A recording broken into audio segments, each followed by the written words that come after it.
Just another day at Sunbelt Roofs here in sunny 80-degree Luling, Louisiana, on a special project with United Way and St. Bernard project to help these people. As you can see, a lot of damage. Some of the previous roofers, I think, took advantage of the homeowner and didn't do real good work. They covered over old roofing, as you can see there. It leaked. Any of the work that was done here was just kind of substandard over the years, and multiple versions of different patches and fixes. So we're taking this apart. We're going to do it right, make the repairs, and get them at least a fortified grade roof.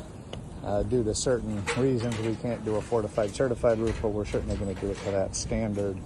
You can see as somebody kind of reframed the roof, had an uneven transition here, which caused a lot of leaks over time, a lot of damage inside the home.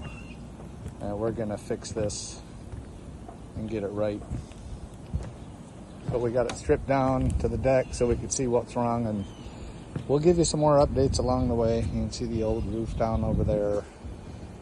Just a lot of substandard work here that we're going to make right.